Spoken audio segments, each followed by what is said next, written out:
Hello students, welcome to online classes. So in the last class we have discussed significant figures and the rules for calculation of significant figures.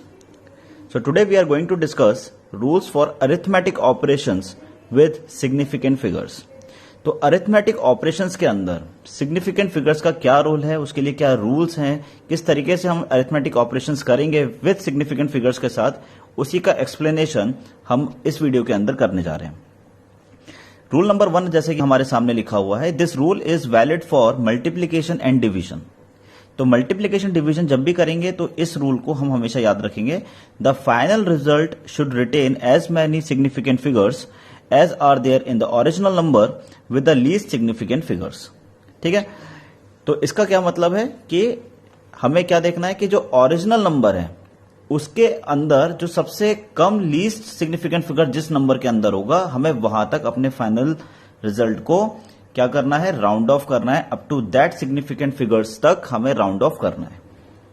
ठीक है, तो अब हम जो इसको थोड़ा सा एक्सप्लेन करते हैं, तो बोर्ड पर चलते हैं फटाफट से. तो बोर्ड पर देखेंगे अब हम कि किस तरीके से इसको एक एग्जाम्पल के तौर पर हमने सॉल्व किया है. तो स्टूडेंट, जैसे मैंने अभी आपको थोड़ी देर पहले बताया कि ये जो टॉपिक है जनरली टीचर मिस कर देता है या इसको इंपॉर्टेंट नहीं मानता है.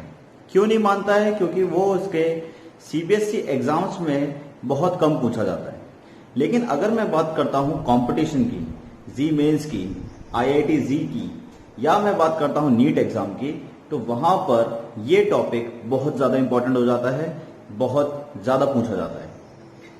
तो इसी का ही एक एग्जाम्पल मैंने आपके सामने रखा हुआ है कि जो अभी हमने थोड़ी देर पहले पढ़ा था, इसको अब हम थोड़ा सा देखते हैं. तो एनसीईआरटी का ये एग्जाम्पल है, इसको थोड़ा स्टडी करते हैं कि जो स्टेटमेंट था उसको थोड़ा स्टडी करते हैं कि इन मल्टीप्लीकेशन और division the final result should retain as many significant figures as are there in the original number with least significant figures. ठीक है, इसका मतलब क्या है कि ओरिजिनल नंबर में जो लीस्ट सिग्निफिकेंट फिगर होगा आपको उसको कंसिडर करना पड़ेगा अपने फाइनल आंसर में. तो इसका क्या मतलब है, थोड़ा उसको देख लेते हैं फटाफट से.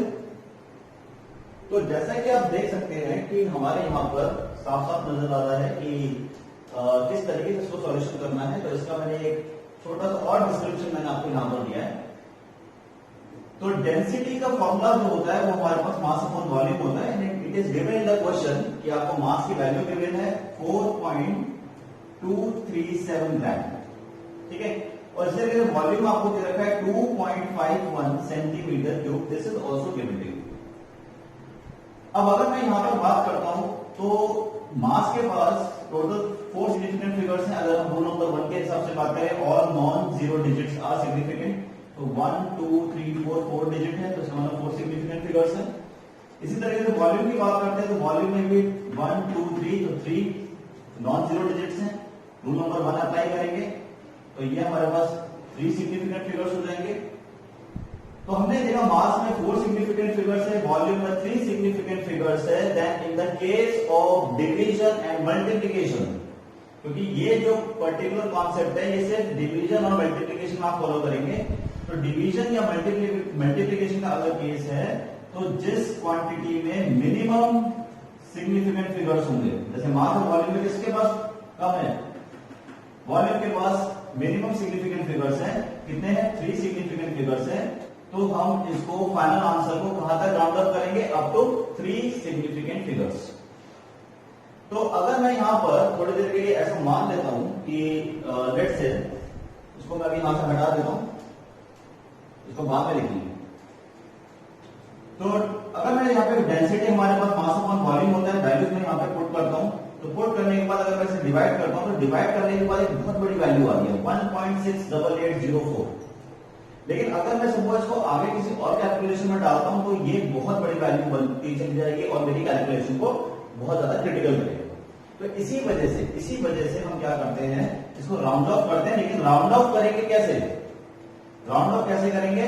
Bye using significant figures. तो इसको राउंड ऑफ करेंगे up to minimum significant figure. तो ओरिजिनल वैल्यूज कौन सी है? मास एंड वॉल्यूम की ओरिजिनल वैल्यू क्या थी? That is 4.237 and 2.51. ठीक है, तो मास के पास 4 सिग्निफिकेंट फिगर है, वॉल्यूम के पास 3 है, तो हम यहाँ पर कहां तक करेंगे, अप टू 3 सिग्निफिकेंट फिगर्स तक। जिसके पास कम होगी वहां तक ही करेंगे। तो अगर मैं ये कहता हूं कि इसकी सिग्निफिकेंट फिगर्स कितनी है, 1, 2 एंड 3, इसका मतलब मैं यहां तक इसको राउंड ऑफ करूंगा। और राउंड ऑफ की अगर मैं बात करता हूं, वैसे राउंड ऑफ भी हमारा टॉपिक रह रहा है, लेकिन आपने मैथ्स में ऑलरेडी प्रीवियस क्लास में आप पढ़ के आए हैं। तो राउंड ऑफ अगर मैं करता हूं तो ये 4 है, लेस देन 5 है, तो ऑब्वियस सी बात है इसमें कोई चेंज नहीं आएगा। ठीक है, तो ये हट जाएगा हमारे पास, फिर 0 आ गया तो फिर कोई चेंज नहीं आएगा। ठीक है, बचा 8 मोर देन 5 है, तो इसमें क्या होगा, इसमें प्लस इंक्रीमेंट कितना जाएगा, +1 का, तो 1 इंक्रीमेंट हो जाएगा। तो इसका मतलब now density will become 1.69 gram centimetre cube inverse. ठीक है, तो ये आपके पास डेंसिटी है, दिस इज योर डेंसिटी। ठीक है, अब एग्जाम में देखा जाए तो ये जो बड़ी वैल्यू आपको दे रखी थी वो भी सही है।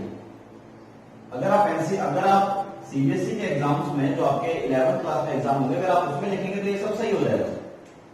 लेकिन अगर आप इसको IIT या नीट के एग्जाम में, अगर आप कॉम्पिटिटिव एग्जाम में अगर आपके पास आएगा तो वो गलत हो जाएगा, क्योंकि इतना छोटा फर्क होगा, पॉइंटों में फर्क होगा कि वो सिर्फ बच्चा वही कर सकता है जो सिग्निफिकेंट फिगर्स के बारे में नॉलेज रखता हो, राउंड ऑफ के बारे में नॉलेज रखता हो। ठीक है, राउंड ऑफ मैं इसके बाद जो हमारी वीडियो होगी उसमें राउंड ऑफ में मैं अभी करा दूंगा, लेकिन अभी हाल फिलहाल में आप इसको ध्यान दीजिए। ठीक है, सिग्निफिकेंट फिगर इससे पहले वाले मैंने लेक्चर में आपको समझा दिया था कि किस तरीके से करते हैं, रूल्स मैंने आपको सारे समझा दिए थे। इन केस अगर किसी को अभी भी नहीं क्लियर है तो प्लीज वहां पर जाइए और उसको एक बार दोबारा से देखिए, फिर इसको करिए। ठीक है, तो this particular example is valid for, ये वैलिड किसके लिए है, this is particularly valid for multiplication and division. ये मल्टीप्लीकेशन एंड डिवीजन के लिए वैलिड है। ठीक है, इसको नोट करेंगे।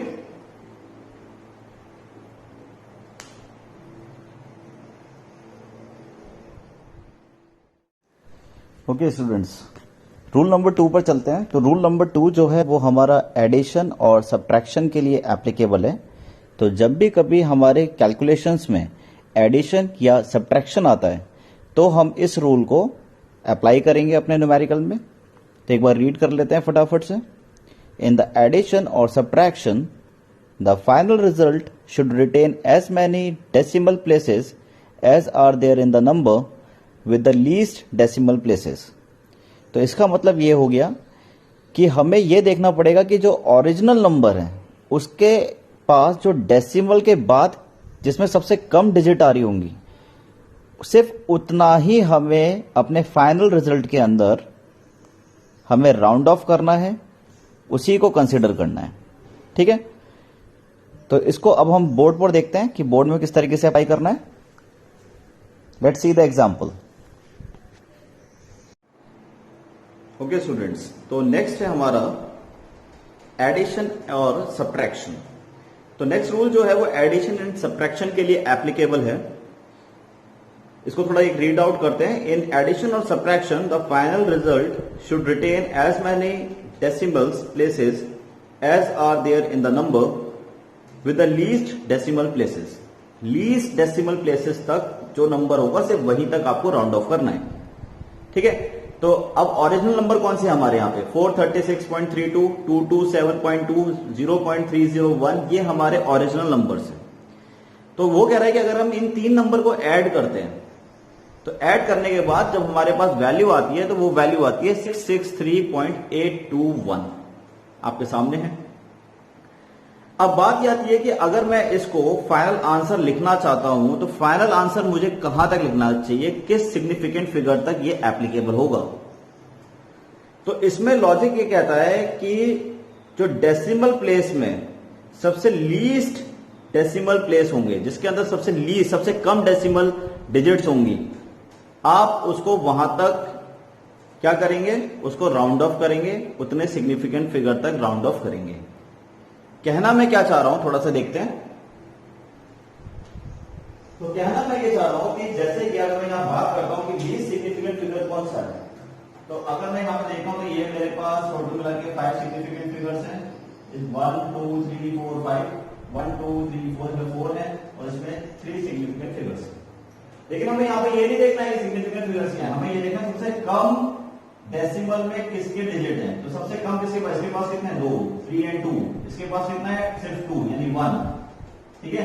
इसके पास कितने 3 है, डेसिमल के बाद कितने डिजिट हैं 301, 3 डिजिट्स हैं।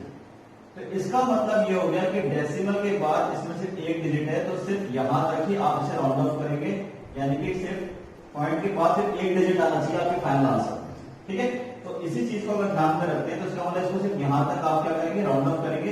तो the final answer will be 6 6 3। अब 1 है, 1 is less than 5, round off करेंगे तो यहां पर क्या आ जाएगा 2 आ जाएगा, फिर 2 भी लेस देन 5 है तो एज इट इज सेम रहेगा। तो द आंसर विल बी 663.8। तो 1 तक करेंगे क्योंकि लीस्ट वाले को कंसीडर करना चाहिए, ऐसा हमारा रूल कहता है। तो ये चीज का ध्यान रखेंगे। तो दिस इज योर आंसर, तो ये आपके पास आंसर,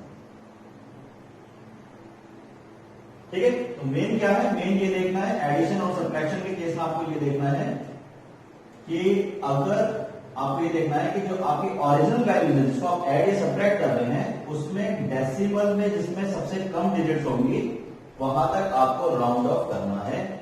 जैसे कि इसमें अगर हम बात करें तो इसमें सिर्फ एक ही था, एक डिजिट था, इसीलिए हमने इसके फाइनल आंसर को भी एक डिजिट तक ही राउंड ऑफ किया है। ओके, फटाफट से नोट करेंगे।